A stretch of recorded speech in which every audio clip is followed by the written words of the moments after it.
तो ये जो अनुभव, विचार, व्यवहार और प्रयोग है ना, तो अनुभव का प्रमाण कब आता है?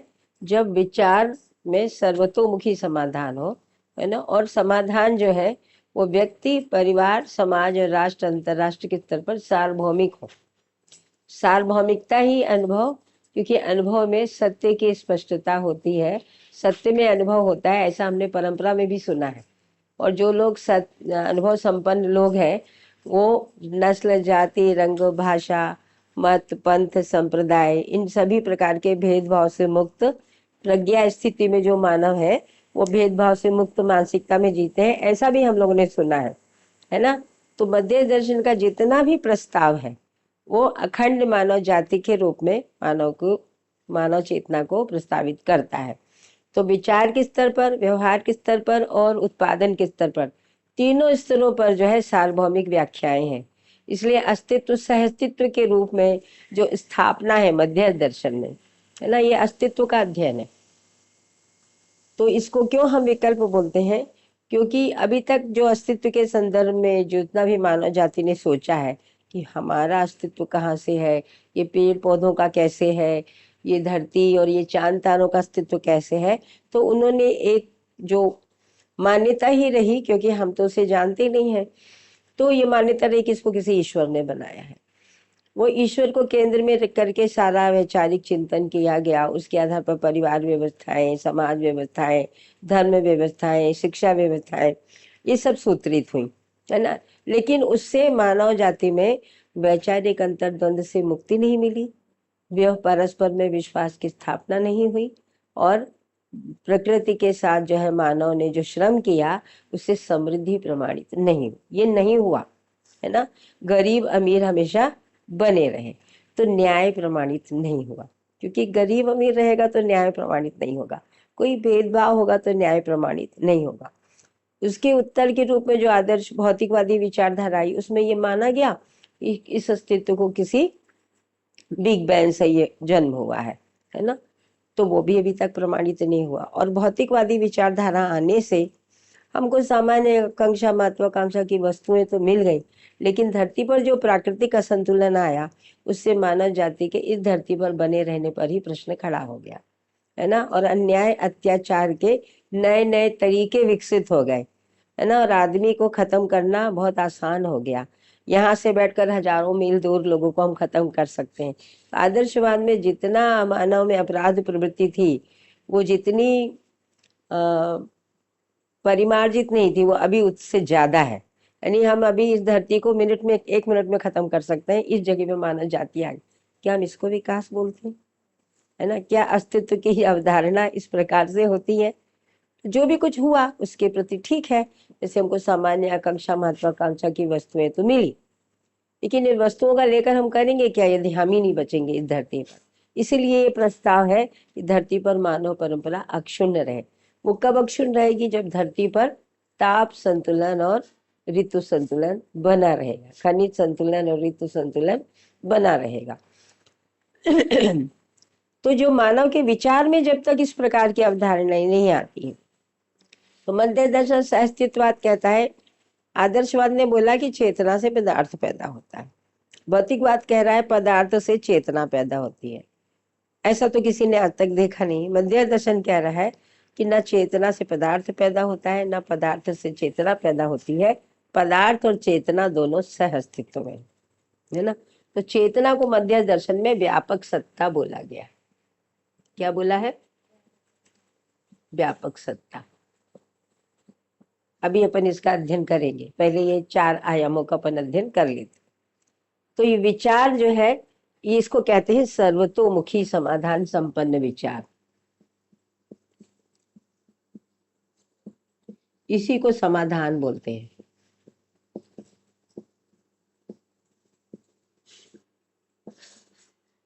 ठीक है।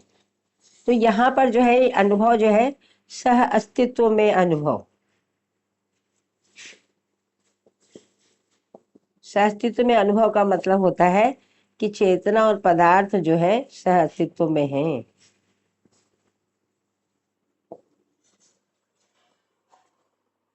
ठीक है। चेतना और पदार्थ जो है वो सह अस्तित्व में है। अब इसको कैसे समझेंगे? तो जब हम लोग इसको समझने जाते हैं तो पता चलता है कि इकाई है अस्तित्व में, जिसको 6 ओर से सीमित पिंड या हम परमाणु बोलते हैं, है ना, क्योंकि अंश रूप में नहीं मिलता है, परमाणु रूप में ही मिलता है ना। और दूसरी है व्यापक सत्ता। इस प्रकार से हम लोग अस्तित्व में 2 वास्तविकताओं को देखते हैं। ठीक है। अब प्रश्न ये खड़ा होता है कि ये 2 वास्तविकताएं हैं, है ना, इसकी पहचान कैसे हो रही है ना, ये सहअस्तित्व है, इसको हम कैसे समझ रहे हैं? तो यहाँ पर बोल रहे हैं कि जो परमाणु है वो अध्ययन करने जब विज्ञान गया, विज्ञान ने क्रिया का अध्ययन किया।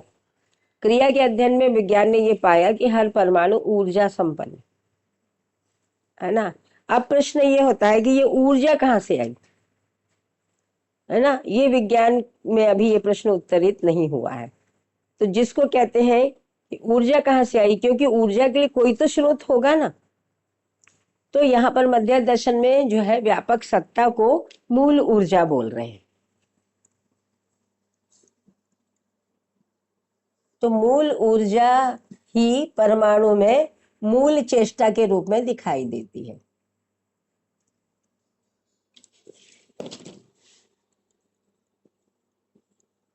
चेष्टा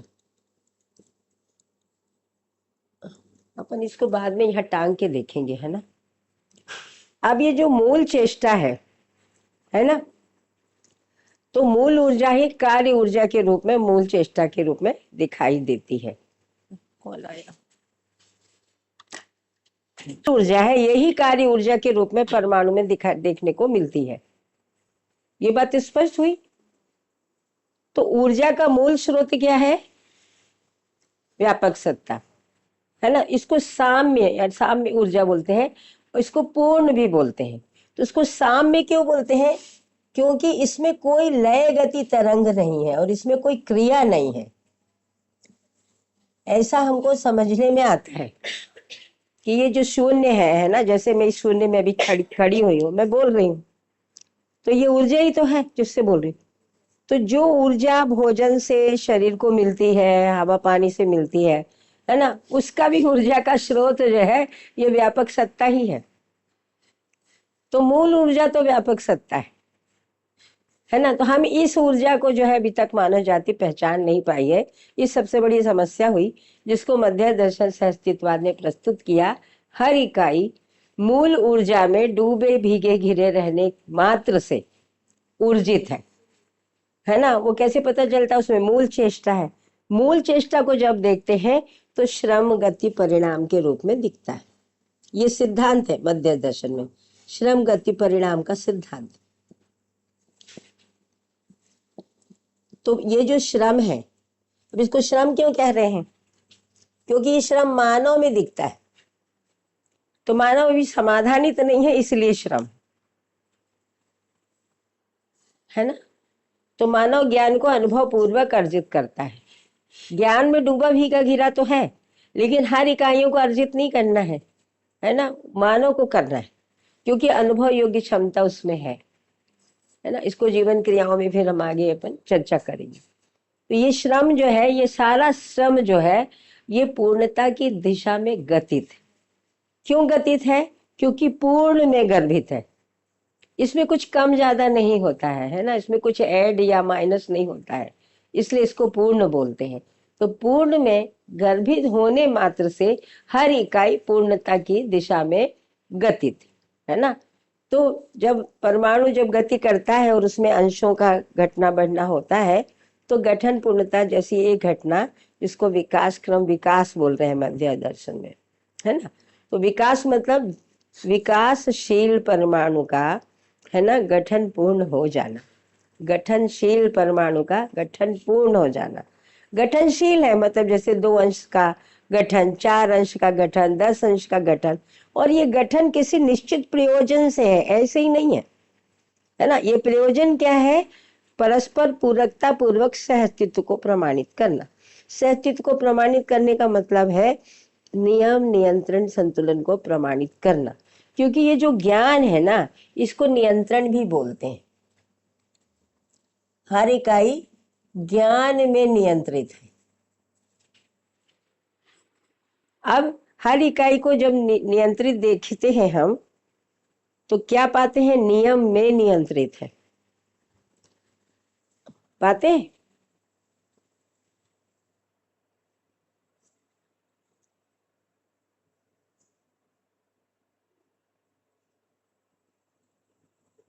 ठीक है। जैसे ये जो सोफा है, ये इस धरती के साथ नियंत्रित दिख रहा है, ये ऐसे ही नहीं है, ये नियम में नियंत्रित है ना। तो हर, इसीलिए आचरण ही नियम है ना। नियम की परिभाषा क्या है? किसी भी क्रिया के नियंत्रण पृष्ठभूमि की नियम संज्ञा है। तो नियम पूर्वक ही जो है हर इकाई नियंत्रण संतुलन को प्रमाणित करती है, मतलब संपृक्तता को प्रमाणित करती है। नियम का कोई भौतिक स्वरूप नहीं होता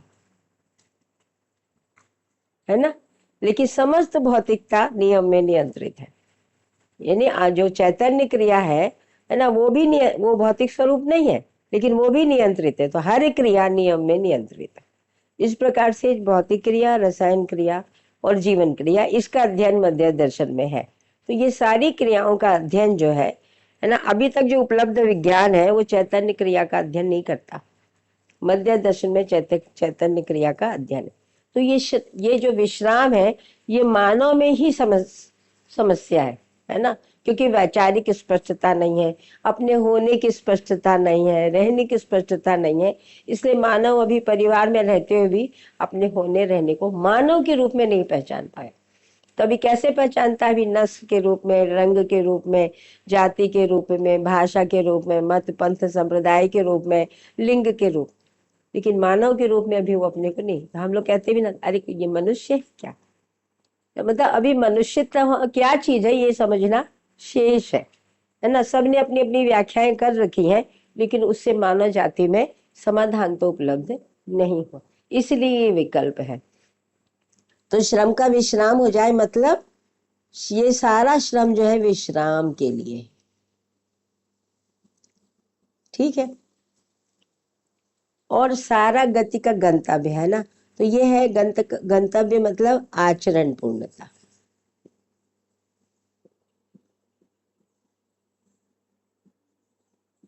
इसको बोलते हैं क्रिया पूर्णता। इसको बोलते हैं क्रिया पूर्णता, मतलब क्रिया का प्रयोजन जो है इस अस्तित्व में जितनी क्रियाएं हैं वो अस्तित्व सह अस्तित्व है, इसको समझने के लिए ही है। तो अनुभव जो है उसको क्रिया पूर्णता बोलते हैं, मतलब क्रिया का प्रयोजन पूरा हुआ।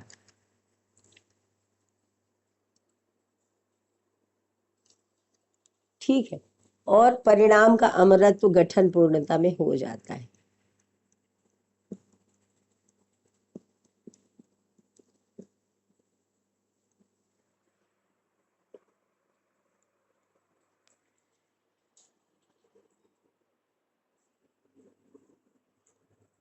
ठीक है।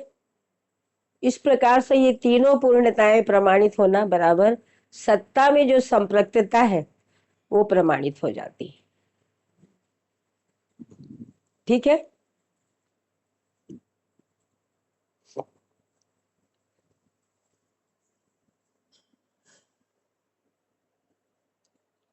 ठीक है भाभी जी। अब ये जो आचरण पूर्णता है ना, तो जैसे पदार्थ अवस्था की हर इकाई जो है वो नियंत्रण संतुलन को प्रमाणित करती है। तो जब तक हर मानव जो है समाधान को और हर परिवार समृद्धि को प्रमाणित नहीं करता, और जब तक पूरी मानव परंपरा प्रमाणित नहीं करती, तब तक आचरण पूर्णता का प्रमाण नहीं है ना। तो इसलिए मानव परंपरा में संतुलन नहीं है, बाकी मानवीयता प्रकृति में संतुलन है। तो गठन पूर्णता प्रमाणित हो जाएगी। तो मानव में जो गठन है, परिवार गठन, समाज गठन, है ना, ये गठन किसी निश्चित लक्ष्य से। तो जैसे परमाणुओं का गठन है वो एक निश्चित दिशा में, इसलिए मानव भी जो गठित होता है, संगठित होता है, तो जब तक गठन नहीं हुआ तब तक संगठन भी नहीं होता। जैसे अणु गठित है तो परमाणु गठित है तो अणु रूप में संगठित है, तो ऐसे परिवार रूप में जब गठित होगा तब समाज रूप में संगठित होगा। इस प्रकार से गठन, संगठन और फिर व्यवस्था प्रमाण, ऐसी बात मध्य दर्शन में है। तो अभी ये गठन किस में होगा? जिनमें लक्ष्य की एकरूपता, वो जो सभी समाधान संपन्न होंगे। फिर समाधान को समृद्धि के रूप में प्रमाणित करने के रूप में एकरूपता, ऐसे गठन को परिवार बोल रहे हैं मध्य दर्शन में। जब तक लक्ष्य के एक रूपता नहीं है, आप कुछ और करोगे, हम कुछ और करेंगे, आपस में वाद विवाद ही रहेगा। तो यहाँ पे हमारे परिवार में संबंधों के प्रयोजन की स्पष्टता रहेगी कि सभी संबंध व्यवस्था के अर्थ में नियम पूर्वक जीने से प्रमाणित होते हैं। हर संबंध का प्रयोजन विश्वास को प्रमाणित करना है, समृद्धि को प्रमाणित करना है। तो हम परिवार के सभी लोग समाधान और समृद्धि को प्रमाणित करने के अर्थ में भागीदारी करेंगे। खाएंगे तो, पिएंगे तो, उत्पादन करेंगे तो, समाज गति करेंगे तो, कुछ भी करेंगे, उसका प्रयोजन अखंड समाज सार्वभौम व्यवस्था में भागीदारी प्रमाणी रहे। अब यदि ये हम सबके बीच में ये एकरूपता आ गई, अब हमारे बीच में हार्मनी होगी कि नहीं होगी? अभी संकट कहाँ है कि आपका लक्ष्य कुछ और है, हमारा वो कहते हैं ये औरतों का काम, वो आदमियों का काम। आदमी को नौकरी करना है, किसी को मोक्ष चाहिए है, किसी को भोग चाहिए है, किसी को त्याग चाहिए है, सबके अलग अलग।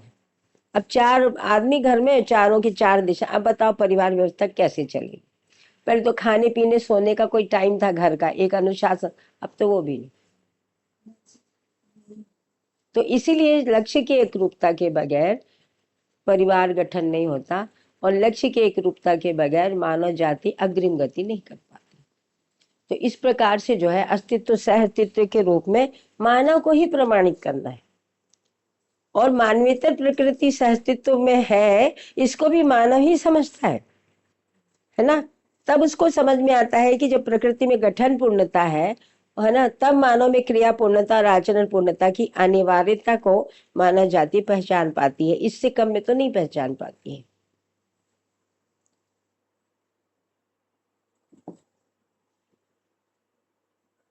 ठीक है ना। तो ये पूरा मध्य दर्शन अनुभव का ही व्याख्या है।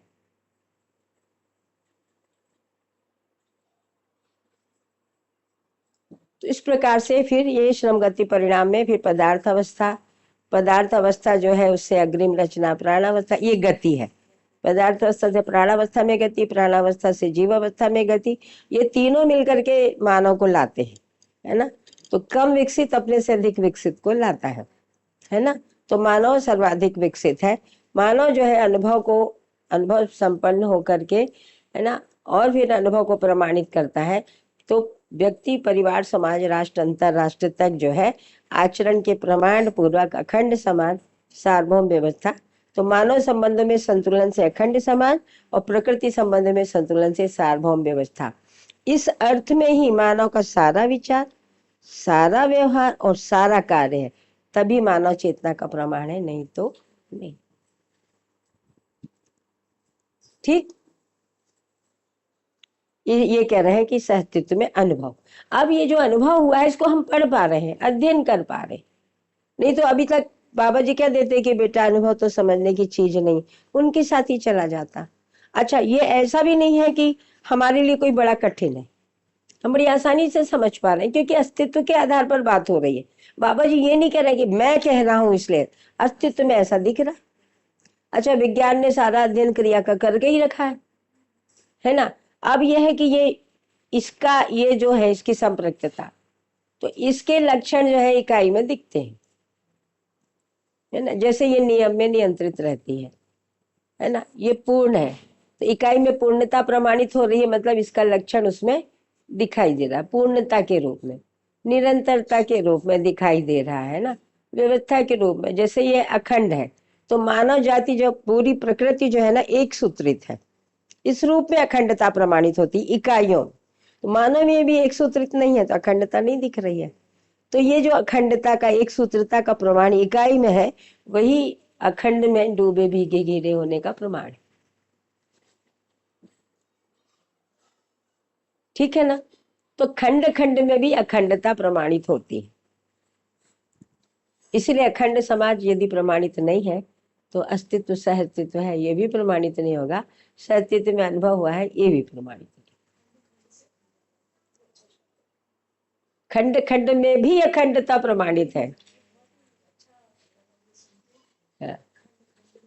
भी अखंडता प्रमाणित है। यही अस्तित्व सह अस्तित्व होने का प्रमाण, पूर्णता प्रमाणित है, स्थिरता प्रमाणित है। बिना वैचारिक स्थिरता के कोई सुखी हो सकता है? अंतर्द्वंद से ग्रस्त मानसिकताएं सुख को प्रमाणित करेंगी? नहीं करेंगी।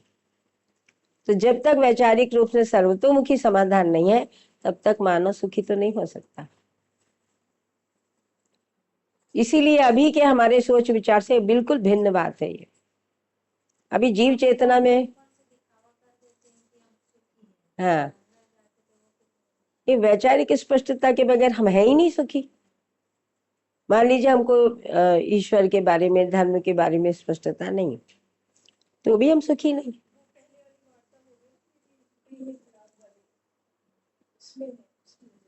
उसमें सब भिन्न भिन्न ही है। वहां तो उपयोग सदुपयोग है ही नहीं, वहां तो शोषण है। यहाँ पर पोषण, पोषण पूर्वक अखंडता प्रमाणित होती है। तो मानव में जो पोषण है वो प्रकृति का पोषण यदि नहीं है, प्रकृति में पोषण सुरक्षित नहीं है, मानव में कैसे पोषण होगा? माँ का दूध तो जो है वो उसके शरीर से है, शरीर प्रकृति से पोषित होता है। तो यदि वहां पे गड़बड़ है तो माँ के दूध में भी गड़बड़ है, बच्चा कहाँ से पोषित हो? ये जो अखंडता अविभाज्यता, इसको पहचानने की जरूरत। जैसे सूरज को, ताप को ये धरती पचा रही थी, अब धरती पे ताप बढ़ा करके हमने जो है व्यवस्था में, सार्वभौम व्यवस्था में हस्तक्षेप कर दिया।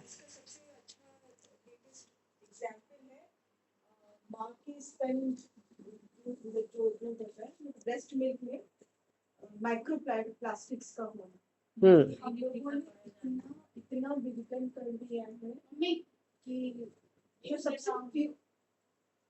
सबसे प्योर माना जाता था उसमें भी हम लोग को जो है माइक्रो प्लास्टिक्स और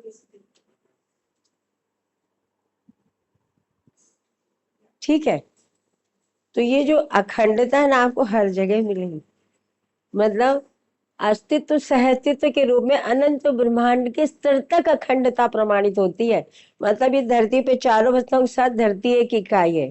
जब हम इकाई को भी समझने जाते हैं ना, तो परमाणु एक इकाई है, फिर अणु एक इकाई है, फिर अणु रचना एक इकाई है, फिर पदार्थ अवस्था इकाई है, फिर प्राण अवस्था इकाई है, फिर जीव अवस्था इकाई है, फिर ज्ञान अवस्था एक इकाई है, फिर इन चारों को मिलाकर के धरती एक इकाई है।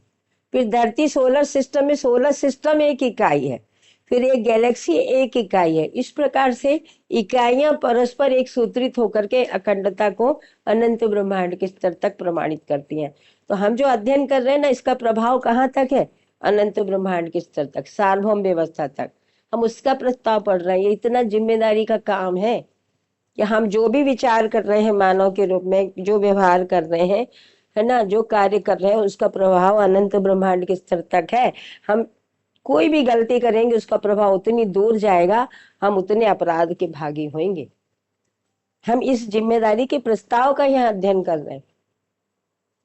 आदिकाल से मानव की चिर प्रतीक्षा रही है अनुभव को समझने की, समाधान समृद्धि में जीने की। ये उसका प्रस्ताव है कि पूरी मानव जाति में हर मानव कैसे समाधान को प्रमाणित करेगा, हर परिवार में कैसे समृद्धि होगी, कोई किसी का नौकर मालिक नहीं होगा, हर कोई संबंधी होंगे। ये उसका प्रस्ताव है। अपने पराये से मुक्ति बराबर दया, किसी को कुछ दे देना बराबर दया नहीं, वो अपने भौतिक और बौद्धिक आवश्यकताओं की खुद से पूर्ति करने योग्य हो जाए और अन्य के लिए स्रोत हो जाए, इसको दया बोल रहे हैं मध्य दर्शन।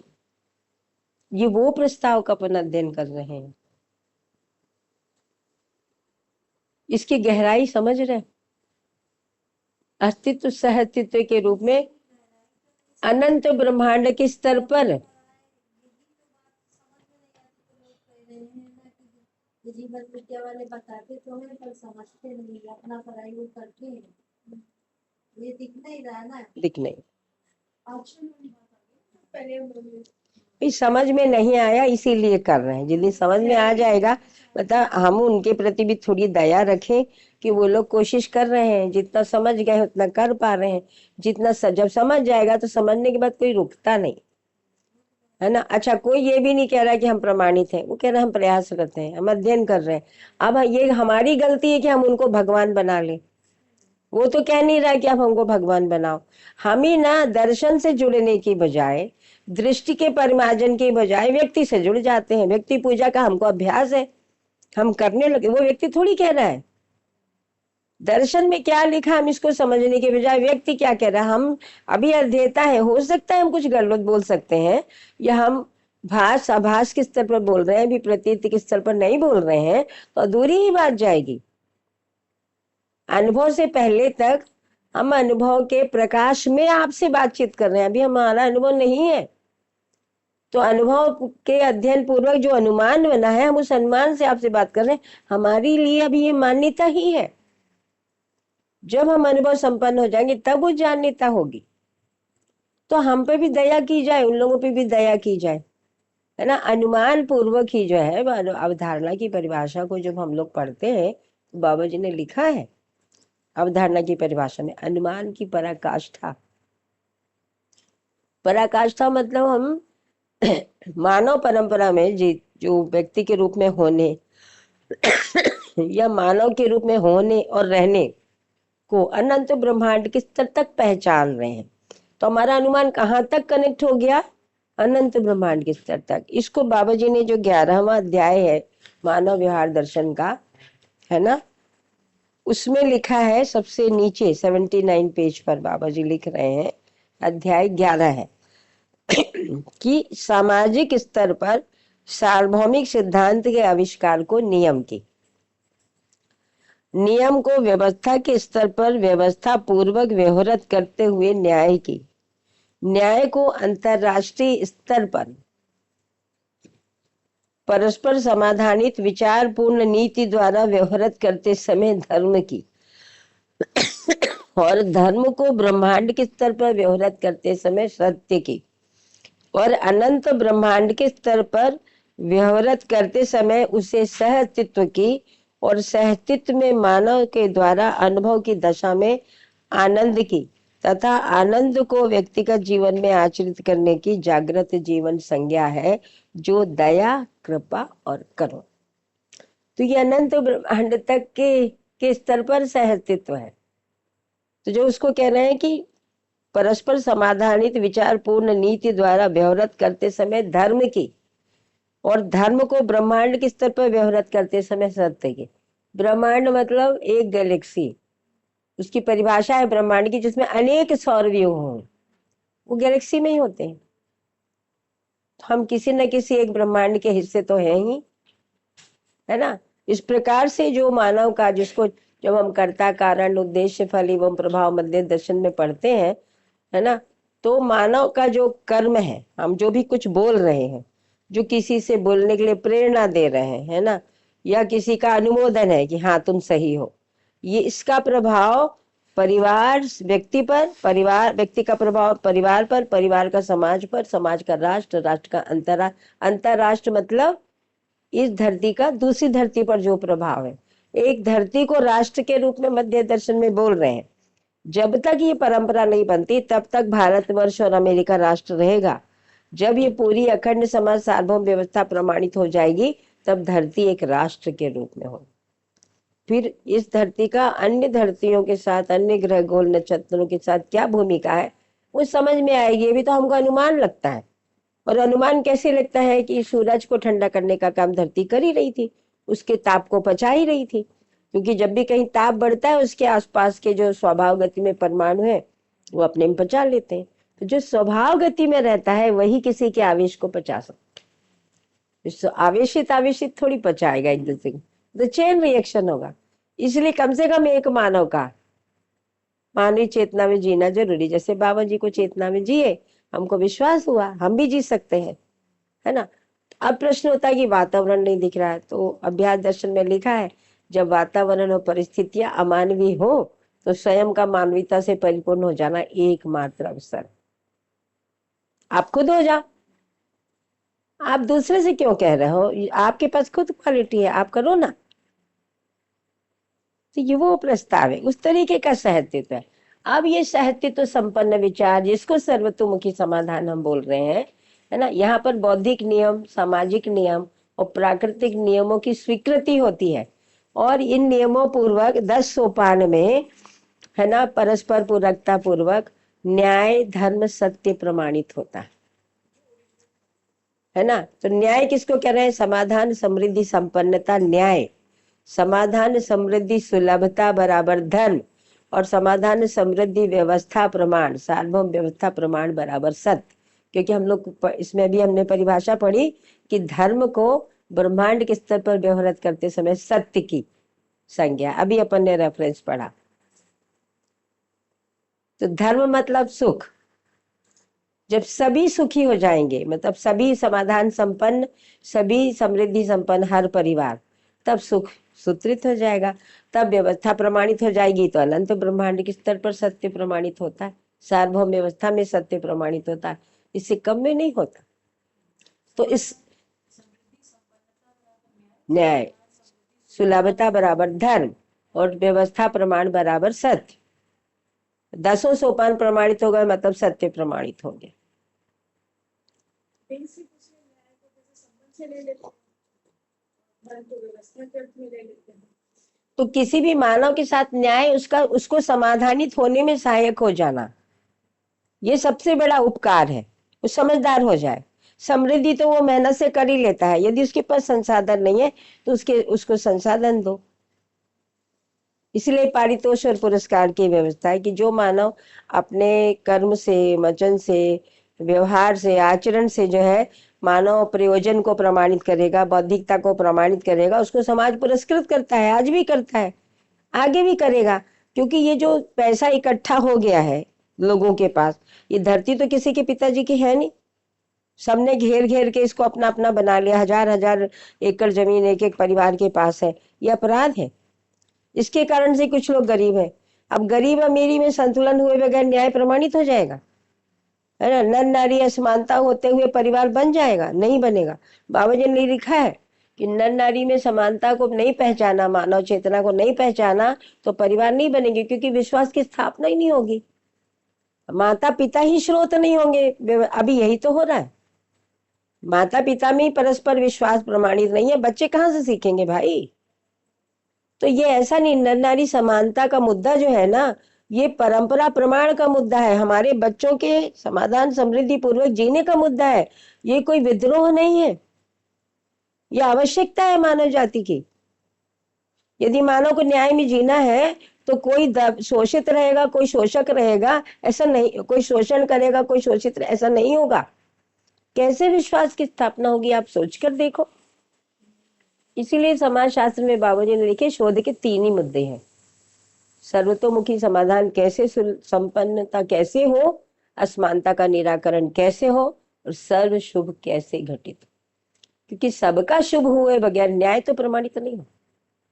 सभी को शिक्षा का, सभी को स्वास्थ्य का, सभी को जो है न्याय का, सभी को उत्पादन और सभी को विनिमय का अवसर उपलब्ध होना कि नहीं होना, इससे कम में कैसे न्याय प्रमाणित होगा बताओ?